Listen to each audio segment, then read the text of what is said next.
दुनिया के चाहे किसी भी हम रिचेस्ट पर्सन की बात करें ना, तो वहां पे आपको एक ही चीज कॉमन देखने को मिलेगी, वो है बिजनेस। लेकिन कभी भी आपने ये जानने की कोशिश की है, ये अगर बिजनेस परफॉर्म कर रहे हैं तो कौन से टाइप ऑफ फंक्शन को अडॉप्ट करके अपने बिजनेस को रन करते हैं?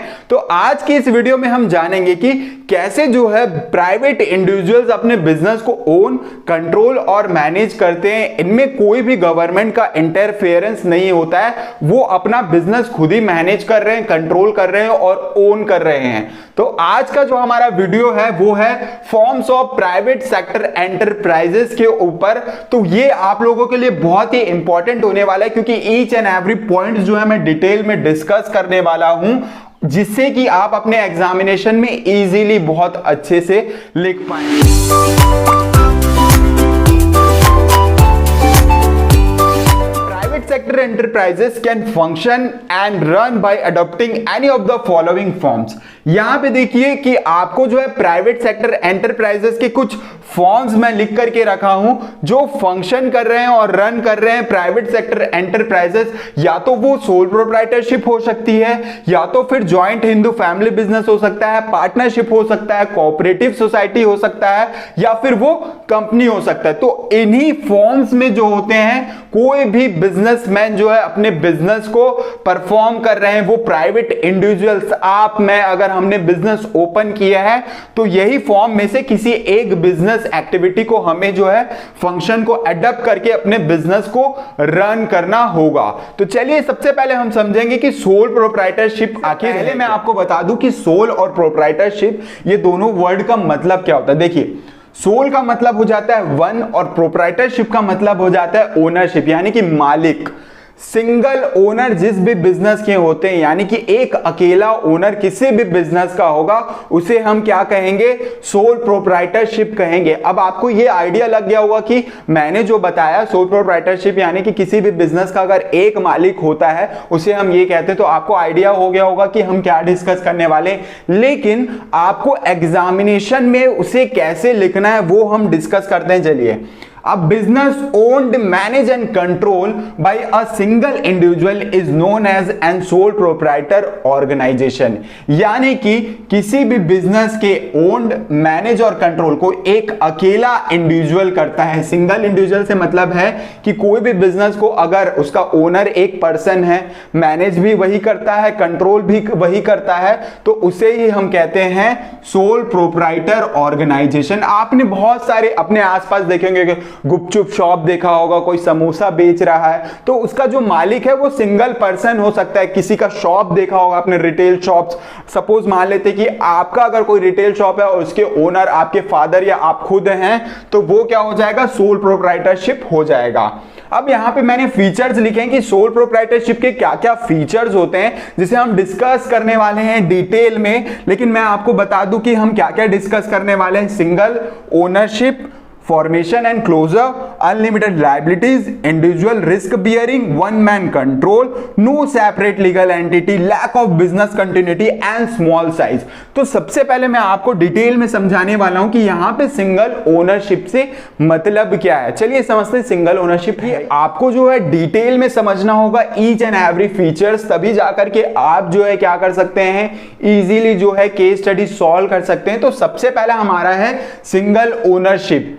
The sole proprietorship firm is owned by a single individual। मैंने आपको सोल का मतलब वन बताया था और प्रोप्राइटरशिप का मतलब ओनर बताया था।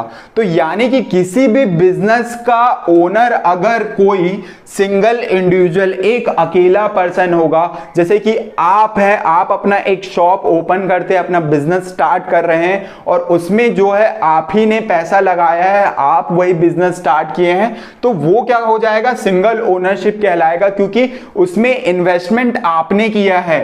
All the capital is supplied by a single individual. जितना भी कैपिटल इन्वेस्टमेंट किया गया है उस बिजनेस में, एक अकेले इंडिविजुअल ने किया है, आपने किया है, मैंने किया है, फ्रॉम हिज ओन वेल्थ, खुद के संपत्ति से। ओन वेल्थ का मतलब हो जाएगा कि खुद के संपत्ति से और फ्रॉम बोरोड फंड। अब ऐसा हो सकता है कि कोई बिजनेसमैन अगर बिजनेस स्टार्ट करना चाहता है, उसके पास इनफ कैपिटल नहीं है, तो वो क्या करता है, लोन लेकर के या फिर किसी से क्रेडिट में यानी कि उधार लेकर के अपने बिजनेस को जो है स्टार्ट कर रहा है। तो वो भी क्या हो जाएगा भाई, मालिक तो वो खुद है ना, पैसा कहीं से भी लाए, लेकिन वो तो गारंटी दे रहा है कि मैं पैसे पे करूंगा, तो वो सिंगल ओनरशिप में आ जाएगा। तो सोल प्रोप्राइटर क्या होता है भाई, सिंगल ओनरशिप होता है, एक अकेला पर्सन जो है उसका ओनर है। वैसे ही सेकंड पॉइंट अगर हम देखें, फॉर्मेशन एंड क्लोजर है। There are no legal formalities required to start and close sole proprietorship firm। अब आप अपने आसपास देखिए भाई, कितने सारे बिजनेस जो है ओपन होते होंगे, क्लोज हो जाते होंगे। जैसे आपके आसपास जो है किराना स्टोर खुला, थोड़े दिन बाद नहीं चल पाया तो बंद कर दिया गया। तो वहां पे क्या है, देखिए लीगल फॉर्मेलिटीज ज्यादा नहीं लगते हैं किसी भी सोल प्रोप्राइटरशिप बिजनेस को स्टार्ट करने के लिए और बंद करने के लिए। इसीलिए जो है बहुत सारे दुकान ओपन भी होते हैं और बंद भी हो जाते हैं। There is no separate law governing this form of a business. अब देखिए सोल प्रोप्राइटरशिप के लिए अभी तक कोई भी जो है लॉ नहीं आया है जो इस बिजनेस को जो है गवर्न कर रहा होगा, जिसके अंडर में सोल प्रोप्राइटरशिप में कोई भी अगर इलीगल या लीगल वर्क अच्छे से नहीं किया जा रहा है तो उसको जो है गवर्न करने वाला अभी तक कोई लॉ नहीं आया है। Only in some cases a licence might required, but otherwise forming and closing sole proprietor business is very simple. अब देखिए कुछ बिजनेस ऐसे होते हैं सोल प्रोप्राइटरशिप में जहां पे आपको जो है लाइसेंस की रिक्वायरमेंट होगी। जैसे कि आप अगर मेडिकल शॉप खोलते हैं, पूरा पैसा आपने खुद लगा तो दिया, आपका कैपिटल है उसमें, लेकिन आपको जो है वहां पे लाइसेंस लेना पड़ेगा, तब जाकर के आप जो है मेडिकल शॉप ओपन कर पाएंगे। तो होप आपको समझ में आ गया होगा। लेकिन वैसे ही कुछ बिजनेस ऐसे होते हैं जहां पे इजीली आप ओपन कर रहे हैं अपने बिजनेस को और इजीली आप क्या कर रहे हैं, बंद कर दे रहे हैं। तो वो क्या कहलाएगा भाई, आपका फॉर्मेशन एंड क्लोजर कहलाएगा। तो होप आपको ये दोनों फीचर्स अच्छे से क्लियर हो गए होंगे। तो चलिए आगे के फीचर्स समझते हैं। थर्ड पॉइंट, अनलिमिटेड लायबिलिटीज होता क्या है। In sole proprietorship firm, the proprietor is personally liable for all the debts of the business।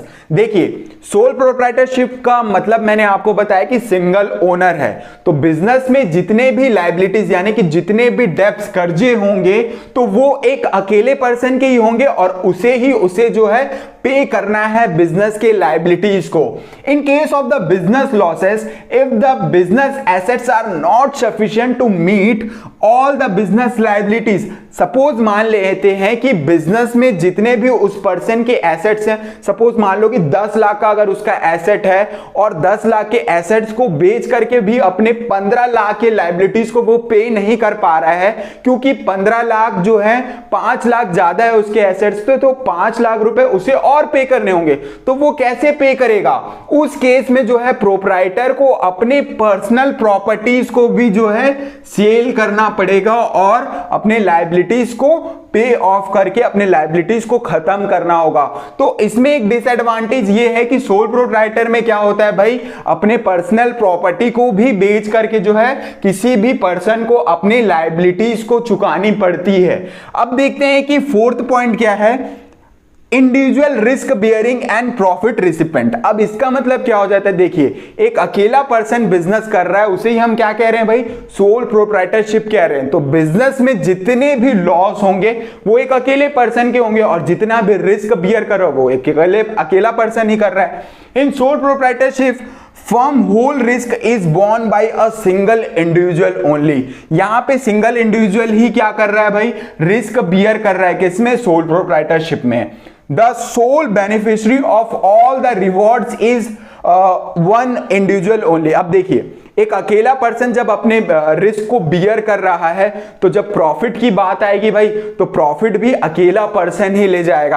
आप अगर रिस्क जो है ले रहे हैं, अपने बिजनेस को सेटअप किया है, आपने स्टार्टअप करके अपने बिजनेस को रन कर रहे थे, स्टार्टिंग में हो सकता है आपको लॉस बियर करना पड़ेगा, तो वो आपका ही लॉस है। लेकिन जब प्रॉफिट आएगा तो वहां पे कोई प्रॉफिट आपसे लेने नहीं आएगा, क्योंकि जब आप रिस्क अकेले बियर कर रहे थे प्रॉफिट भी आपका खुद का ही होगा। तो वही चीज यहां पे one individual only. Likewise, if there are losses, he or she alone has to bear them.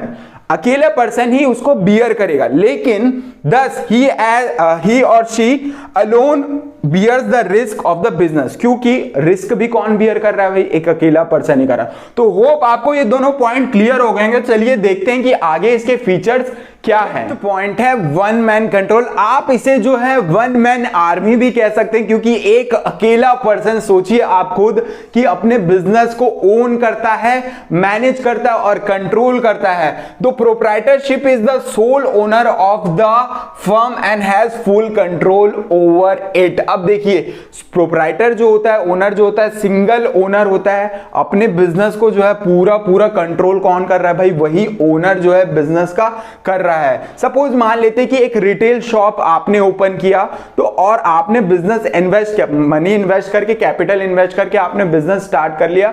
उसमें पूरा कंट्रोल किसका है भाई, आपका है। तो वही आप कहलाएगा कि वन मैन कंट्रोल, पूरा कंट्रोल आप कर रहे हैं। The ownership and the management lies in the hands of one man only. अब ओनरशिप यानी कि मालिक भी आप ही है, और मैनेजमेंट का जितना भी काम होगा ना, वो सिर्फ और सिर्फ आपके हाथ में रहेगा। जो भी डिसीजन मेकिंग पावर है वो सिर्फ और सिर्फ आपके हाथों में है। तो वही चीज यहां तक लिखा है। Some person or managers may be employed to help the owner. अब क्या हो जाएगा, सपोज मान लो आप अपने बिजनेस को रन कर रहे हैं, आपको अपने बिजनेस को बढ़ाना है, तो आपने मुझे जो है manager, as a manager appoint कर लिया, लेकिन मैं आपके यहां काम कर रहा हूं, लेकिन आपका जो डिसीजन मेकिंग है ना, वो सीधा आप ही जो है पूरा कंट्रोल कहेंगे। But the ultimate control is lies with the soul trader himself. लेकिन मैं आपके यहां काम कर रहा हूं एज अ मैनेजर, लेकिन डिसीजन मेकिंग पावर किसके पास है, कंट्रोल किसके पास है, पूरा आपके पास ही है। मैं आपके बिजनेस में मैं डिसीजन नहीं ले सकता, आपसे मेरे को पूछना ही पड़ेगा कोई भी डिसीजन लेने के लिए। तो कंट्रोल सीधा किसके पास है भाई, वन मैन कंट्रोल आपके पास है। अब देखते हैं कि सिक्स्थ पॉइंट क्या है, नो सेपरेट लीगल एंटिटी। देखिए, बिजनेस को और उसके ओनर को अलग अलग नहीं मानता है कौन, law. A sole proprietorship has no legal identity separate from that of its owner. Owner जो होता है, मालिक जो होता है, आपका बिजनेस है, आप सोल प्रोप्राइटर है उस रिटेल शॉप के, तो आपको और आपके रिटेल शॉप को लॉ जो है अलग अलग नहीं मानता है, एक ही पर्सन मानता है। Law makes no difference between owner यानी कि आपका और एंड द एंटरप्राइजेस यानी कि आपके बिजनेस को, आपके रिटेल शॉप को और आपको जो है बिजनेस लॉ जो है अलग अलग नहीं मानता है। Business and the owner exist together, दोनों को एक ही मान रहा है। कौन मान रहा है भाई, लॉ की नजरों में ओनर और जो एंटरप्राइज है वो एक है। यानी कि अगर कुछ भी एंटरप्राइजेस के ऊपर बात उठी तो आप पर बात उठेगी।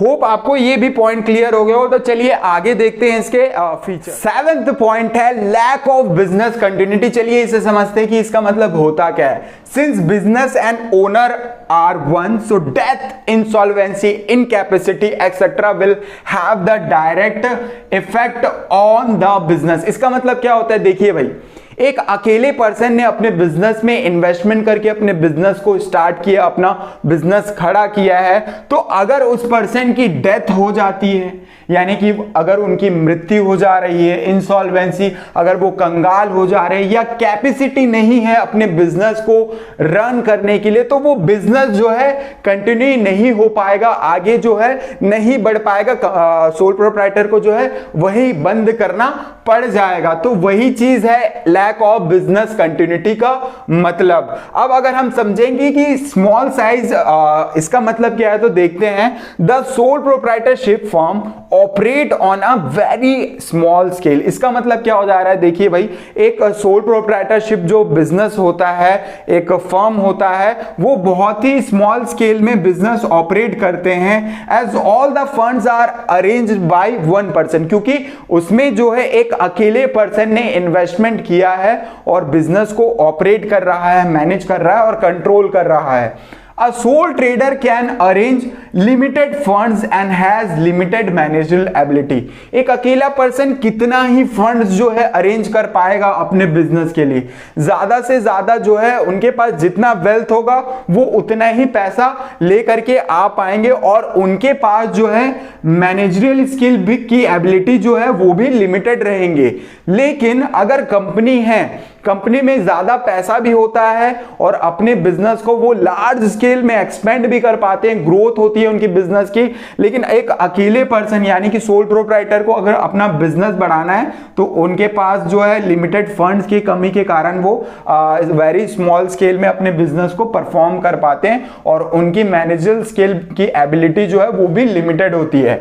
Therefore the scale of operation is generally limited. इसीलिए जो है उनका स्केल होता है बिजनेस का और ऑपरेशंस जो भी वो परफॉर्म कर रहे हैं, जो भी एक्टिविटी वो परफॉर्म कर रहे हैं या जो भी प्रोडक्ट वो बना रहे हैं वो भी लिमिटेड अमाउंट में ही वो कर पाएंगे, क्योंकि लिमिटेड फंड है और लिमिटेड मैनेजरल एबिलिटी है। तो होप आपको सारे 8 पॉइंट क्लियर हो गए होंगे जो मैंने फीचर्स बताए हैं। तो अब हम बात करेंगे कि सोल प्रोप्राइटर की मेरिट्स क्या है और डीमेरिट्स क्या है, एडवांटेज एंड डिसएडवांटेज के। अब हम डिस्कस करते हैं सोल प्रोप्राइटरशिप फर्म के मेरिट्स, जिसे हम एडवांटेज भी कहते हैं। सबसे पहला है क्विक डिसीजन। अब देखिए, एक अकेला पर्सन है, वो टाइम वेस्ट नहीं करेगा, जो भी डिसीजन लेने हैं उसी पर्सन को लेने हैं, वो किसी से पूछ नहीं रहा है, तो यहां पे वेस्टेज ऑफ टाइम नहीं होगी। वैसे ही अगर हम सेकंड की बात करें तो कॉन्फिडेंशियलिटी, इसका मतलब क्या हो जाता है, देखिए बिजनेस में जो भी सीक्रेट्स होंगे एक अकेला पर्सन तक ही सीमित रहेगा, उनके बिजनेस के जो भी सीक्रेट्स है वो किसी और से शेयर नहीं हो पाएगा। तो सेकंड पॉइंट भी क्लियर हो गया। डायरेक्ट इंसेंटिव्स, देखिए एक अकेले पर्सन ने रिस्क बियर किया था तो जितने भी प्रॉफिट होंगे, जितने भी रिवॉर्ड्स होंगे वो डायरेक्टली किसे मिलेगा भाई, वो बिजनेस के ओनर को। अगर हम फोर्थ पॉइंट की बात करें, सेंस ऑफ अकॉम्प्लिशमेंट, इसका मतलब क्या हो जाता है, देखिए एक अकेले पर्सन ने बिजनेस को स्टार्ट किया था अपना कैपिटल इन्वेस्ट कर करके, तो जितना भी बिजनेस में सक्सेस होगा उन्हें सिर्फ और सिर्फ वो सोल प्रोप्राइटर को ही पता चलेगा और उन्हें ये पता लगने लगेगा कि उनका जो है बिजनेस अच्छा खासा चल रहा है और उनका जो है इससे कॉन्फिडेंस लेवल भी जो है बढ़ जाएगा और अपने बिजनेस को वो बहुत ही अच्छे से कॉन्फिडेंस के साथ बूस्ट कर पाएंगे। अब लास्ट जो है easy to form and dissolve, इसका मतलब क्या हो जाता है, देखिए यहां पे कोई भी लॉ नहीं है किसके लिए, सोल प्रोप्राइटरशिप फर्म के लिए कोई भी लॉ इंडियन गवर्नमेंट ने अभी तक नहीं बनाया है, तो इसको गवर्न करने वाला कोई भी लॉ का बॉडी अभी तक नहीं है। तो आप इजीली जो है सोल प्रोप्राइटरशिप फर्म स्टार्ट कर सकते हैं और डिसॉल्व करते हैं। लेकिन यहां पे कुछ ऐसे बिजनेस होते हैं सोल प्रोप्राइटरशिप में जहां पे आपको लाइसेंस की रिक्वायरमेंट होती है। मैंने आपको बताया कि जैसे मेडिकल शॉप ओपन करना पड़ रहा है तो वहां पे आपको जो है लाइसेंस की रिक्वायरमेंट होगी। अब देखते हैं डीमेरिट्स, जिसे हम डिसएडवांटेज भी कहते हैं सोल प्रोप्राइटरशिप फर्म के, क्या क्या हैं। लिमिटेड रिसोर्सेस, एक अकेले पर्सन ने अपना जो है वेल्थ यानी कि फंड जो है इन्वेस्ट किया था, तो उसमें अगर उसको बिजनेस को एक्सपेंड करना है तो वो पर्सन फिर दोबारा पैसे कहां से ला पाएगा, क्योंकि उसने अपना पूरा पैसा जो है भाई उस बिजनेस में लगा दिया। तो लिमिटेड जो है रिसोर्स जो है लिमिटेड हो जाते हैं। वैसे अगर हम बात करें लिमिटेड लाइफ ऑफ बिजनेस, एक अकेला पर्सन था, अगर उसकी डेथ हो जाती है, इंसॉल्वेंसी यानी कि कंगाल हो जाता है या कैपेसिटी नहीं हो पाता है बिजनेस को रन करने के लिए, तो वो भी एक डिसएडवांटेज है। अनलिमिटेड लायबिलिटीज, देखिए आपकी बिजनेस थी, अब बिजनेस में जितने भी लॉसेस हुए, ठीक है, उसके डेब्ट जो हो गए, कर्जे जो हो गए, लायबिलिटीज जो पर्सनल एसेट्स को भी सेल करके अपने बिजनेस के लायबिलिटीज को चुकानी पड़ती है। लिमिटेड मैनेजरियल स्किल, एक अकेले पर्सन को डिसीजन लेने होते हैं बिजनेस में, तो उनके पास जितना स्किल होगा वो उसी के बेसिस पे डिसीजन लेंगे। हो सकता है उनका डिसीजन जो है वो रॉन्ग भी हो सकता है, जो उनको अच्छा खासा लॉस बियर करने में भी मजबूर कर सकता है और उनका बिजनेस जो है लॉस में जा सकता है। तो लिमिटेड मैनेजरियल स्किल है। तो होप आपको मेरिट्स और डीमेरिट्स जो है क्लियर हो गया होगा। अब हम समझेंगे कि केस स्टडी क्या है, जिससे हमें यह पता चलेगा कि आप लोगों को सोल प्रोप्राइटरशिप समझ में आया है या नहीं। तो चलिए चलते हैं केस स्टडी की ओर।